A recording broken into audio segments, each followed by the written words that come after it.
अथ चरणं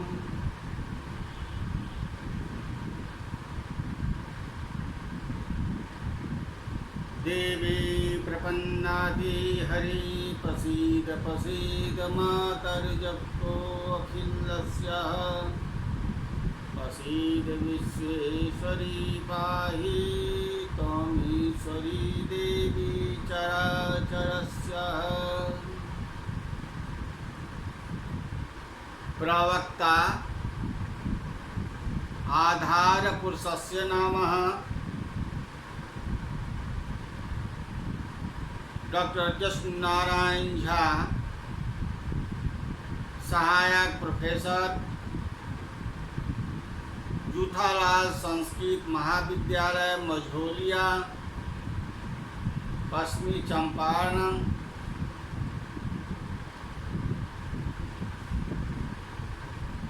कक्षा यानी वर्ग शास्त्री प्रतिष्ठा तृतीय खंड अनिवार्य प्रथम पत्र। यह अनिवार्य पत्र है, निर्धारित पुस्तक इसमें है संस्कृत साहित्य का इतिहास, जो विश्वविद्यालय द्वारा 100 अंक की निर्धारित की गई है।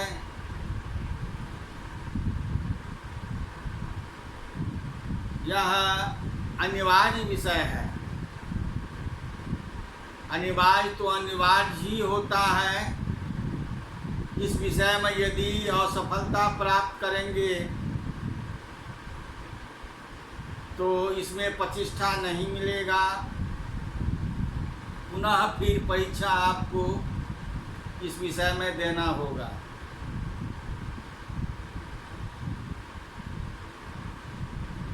संस्कृत साहित्य का इतिहास में विस्तृत है, फिर भी जहाँ तक संभव हो वहाँ तक आलोचनात्मक प्रश्न, टिप्पणी,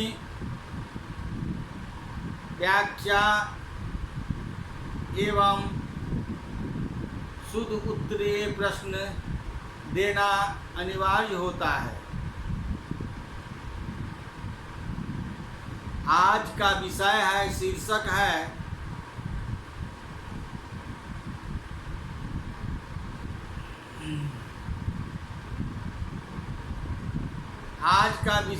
शीर्षक है संस्कृत काव्य में प्रेम का स्वरूप।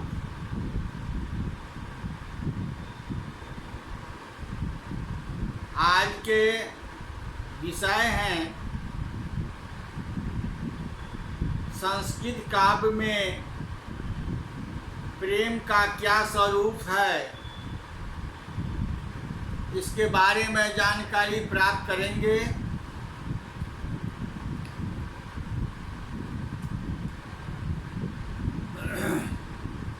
हम देखते आए हैं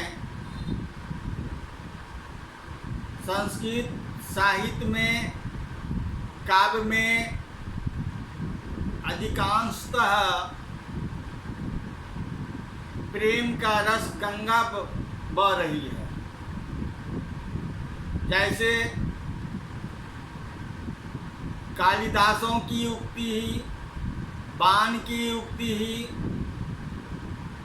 रसों से लेकर प्रेम मूलक होते हैं। मानव जीवन को सरस बनाने वाली तथा उसे उदात्त मार्ग पर ऊपर चलने, अग्रसर करने वाली चित्तवृत्त प्रेम ही तो है। चित्तवृत्त प्रेम ही है।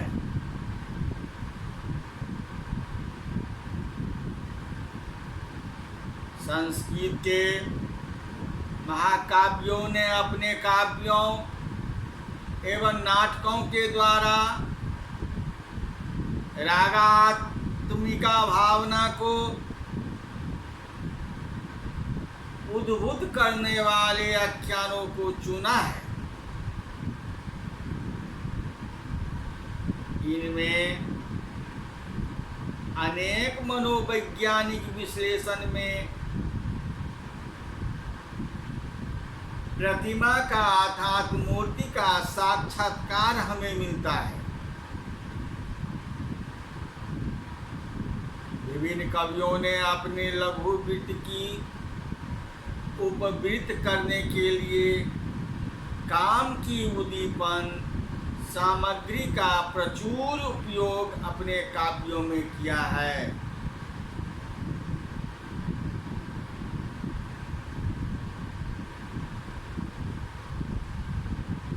इसके निमित्त संध्या, सूर्योदय, प्रभातकालीन अर्थात प्रभातकालीन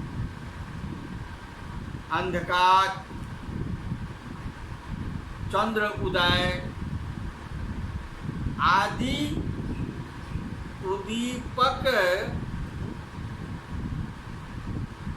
ऋतु दिशियों के साथ ही साथ स्त्रियों की जलकीरा, नाना प्रकार की उद्दीपक काम चेष्टाओं का भी विवरण हमें प्राप्त होता है इस संस्कृत महाकाव्यों में।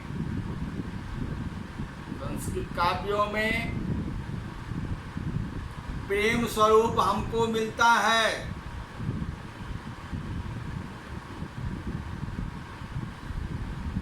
काम शास्त्र में प्रवीणता तथा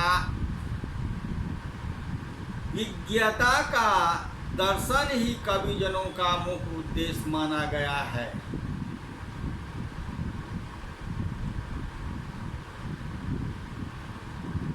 अनेक कवियों ने काम सूत्र में वर्णित कामी जनों की सलिल चेष्टाओं के प्रदर्शन के लिए भी अपने काव्यों के अनेक अंश का निर्माण किया है।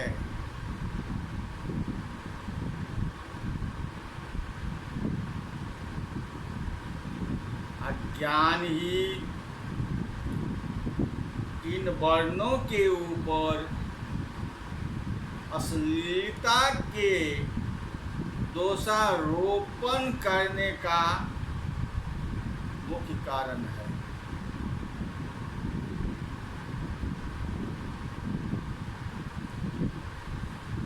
संस्कृत काव्यों के प्रेम वर्णन का अपना वैशिष्ट्य है। संस्कृत काव्यों के प्रेम वर्णन अर्थात प्रेम स्वरूप का अपना वैशिष्ट्य है। संस्कृत कवियों की दृष्टि में प्रेम दिव्य लोक की वस्तु होने के साथ साथ इस भूतल पर विचरणशील भौतिक पदार्थ है। संस्कृत कवि काम की मानव जीवन को शुद्ध करने वाली भौतिक क्षुधा के रूप में ग्रहण करता है और इसलिए काम के इस शारीरिक प्रभाव के चित्रण करने में वह प्रांग मुख नहीं होता।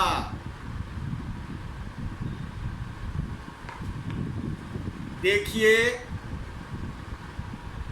नारी सौंदर्य का चित्रण भी हमारे कवियों ने कलात्मक होता है। वे नारी को भोग वस्तु के ऊपर उठाकर कलाभिव्यक्त का मुख्य साधक पदार्थ मानते हैं।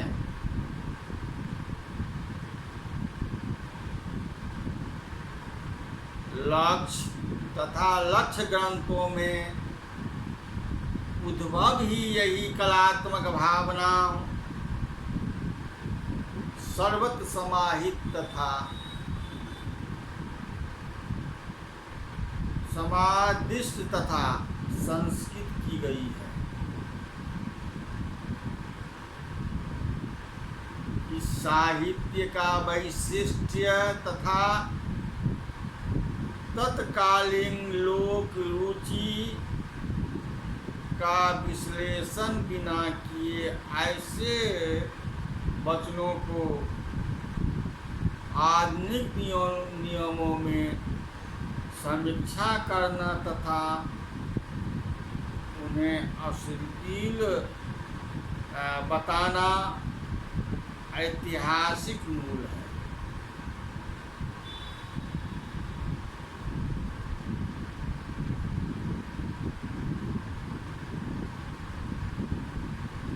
अब देखते हैं सदाचार की दृष्टि से सदाचार के विषय में प्रत्येक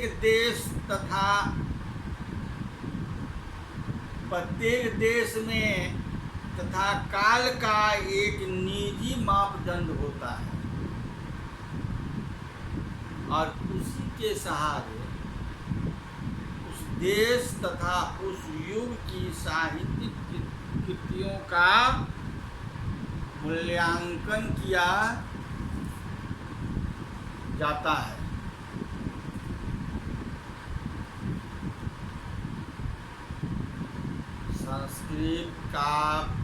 संस्कृत कवियों ने इस प्रेम वर्णन की 20वीं सदी के पश्चात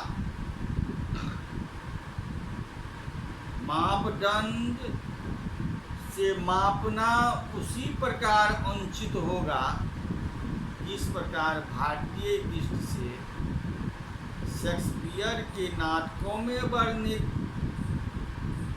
प्रेम दृश्यों में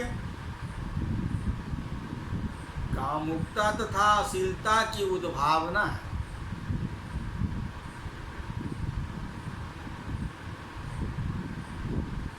संस्कृत के आलोचकों प्रवर रुद्रक ने स्पष्ट लिखा है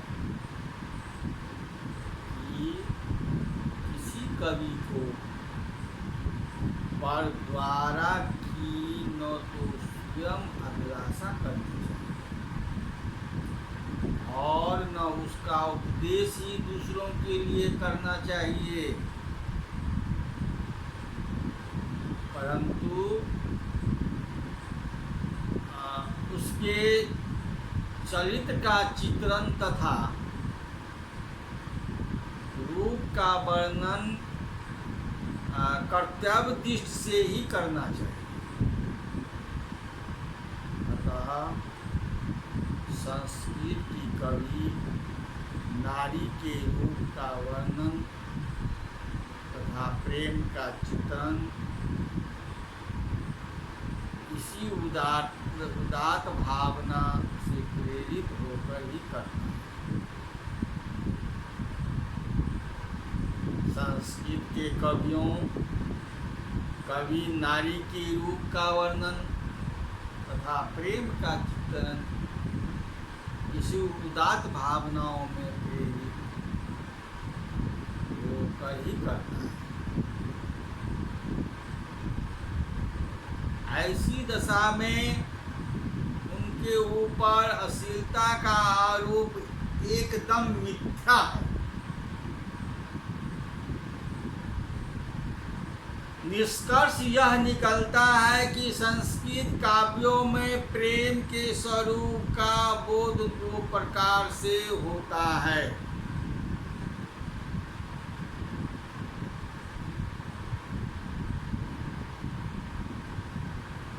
निष्कर्ष यह निकलता है कि संस्कृत काव्यों में प्रेम के स्वरूप का बोध दो प्रकार से होता है। यह दो प्रकार का क्या है? रूढ़िग्रस्त और सहज प्रतिभाजन।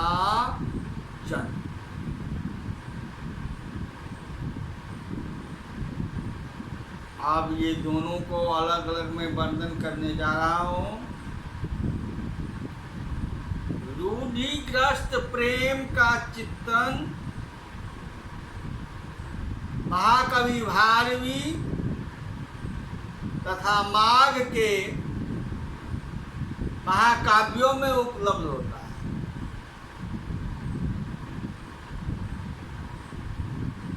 इनका प्रेम वर्णन रूढ़िबद्ध होने पर भी अनुचित है और न अप्रासंगिक। इनका प्रेम वर्णन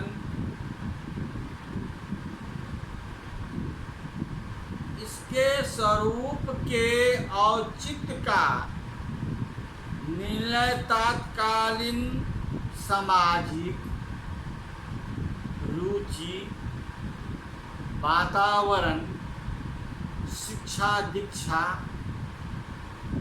तथा आचार विचार के ऊपर ही किया जा सकता है।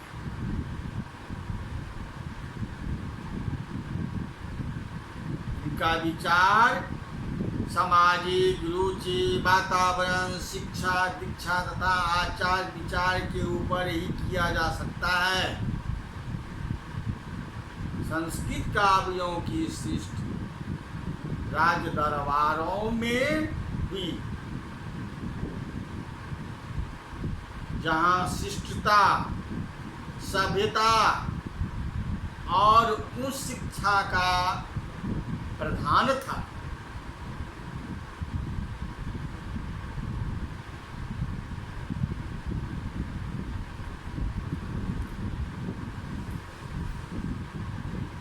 राज दरबारों में शिष्टता,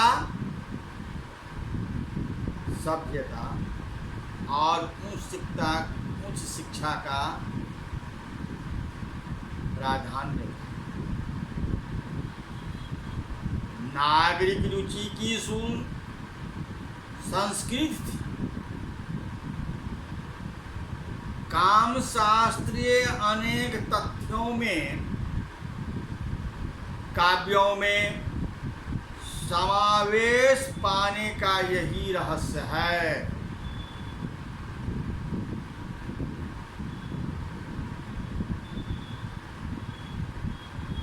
संस्कृत काव्य का श्रोता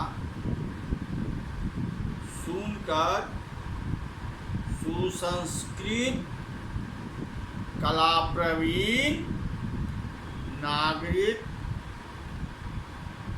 हो जाता है। इसके चित्त विनोद के निमित्त काम शास्त्रीय तथ्यों का उद्घाटन कवि जनों के लिए आवश्यक होता था।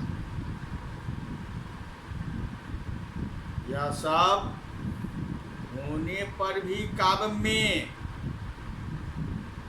प्रेमाभिव्यंजना, सौंदर्य तथा कला की सीमा के भीतर पूर्ण औचित्य के साथ नियोजित की गई है।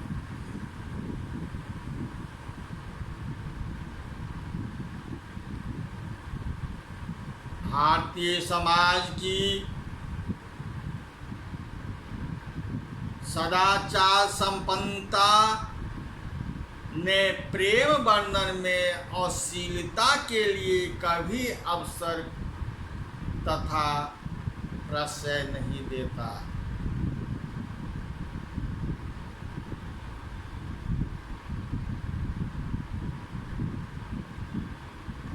अश्लील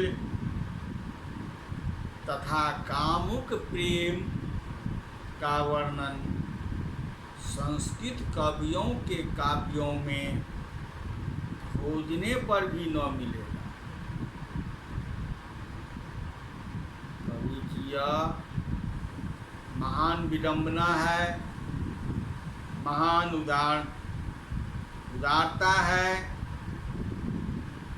कि कवियों ने संस्कृत साहित्यों में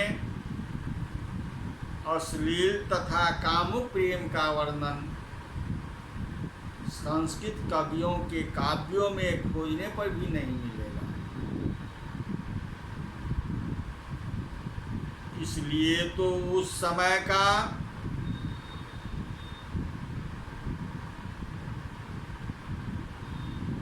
वैभव संपन्न कुरुचित रोम समाज ही एकमात्र उत्तरदायी है।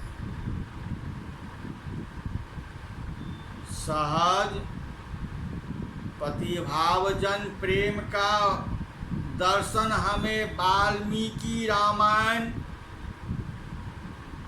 वाल्मीकि तथा कालिदास के काव्य में होता है,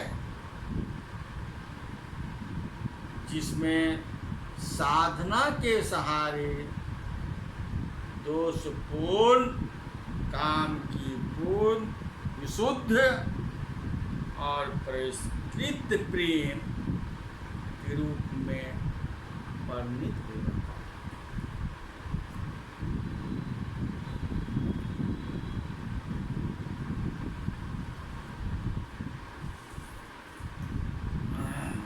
वाल्मीकि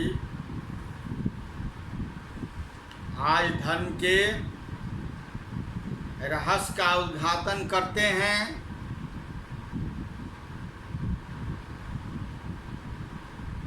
जब वे कहते हैं वाल्मीकि कि जीवन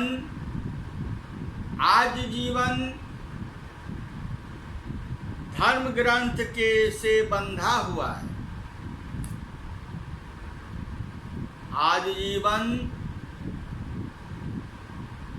धर्म बंध से बंधा हुआ है। मानव भारतीय संस्कृति के अनुसार स्वतंत्र प्राणी तो अवश्य है,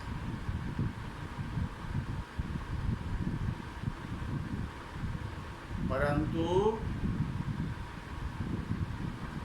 समय मानव एक दूसरे के धर्म संबंध में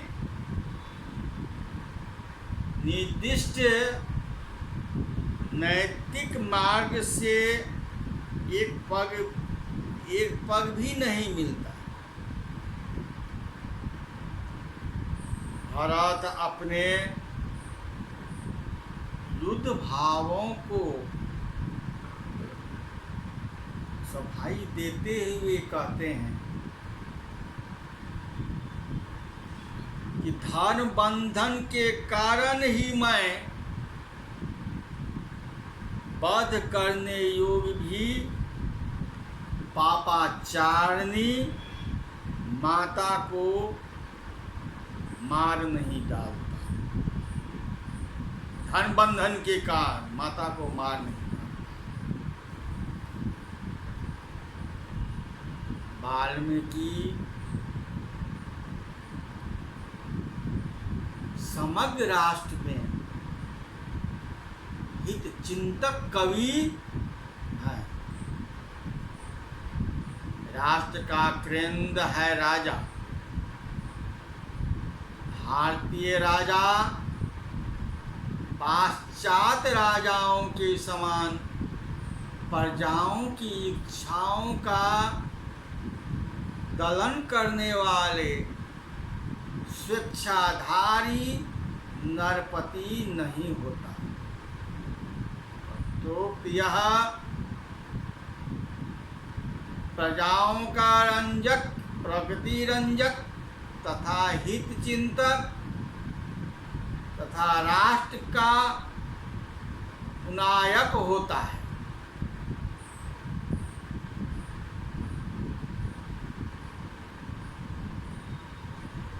अयोध्या कांड में 67वें सर्ग का नाराज के जनपदे वाला लोक गायन भारतीय राजनीति के सिद्धांतों का प्रकाशक एक महनीय वस्तु है। राजा राष्ट्र के धर्म तथा सत्य का उद्भव स्थल है, इसलिए उसके अभाव में राष्ट्र का कोई भी मंगल न संपन्न हो सकता है और न कोई कल्याण कल्पित हो सकता है। नाराज के जनपदे धनवंता सुरक्षिता शेरते वित्तद्वारा किसियो रत्न जीवन। इस प्रकार वाल्मीकि भारतीय साहित्य के हृदय के ही प्रकाशक आदि कवि माने जाते हैं। भारतीय संस्कृत के संस्कृत मनीषी भी हैं। कामनीय काव्य कला उनके रामायण के पदों में स्वतः नाचती है। भारत की भव्य संस्कृति उनके पात्रों के द्वारा अपनी मनोरम झांकियां दिखलाती है।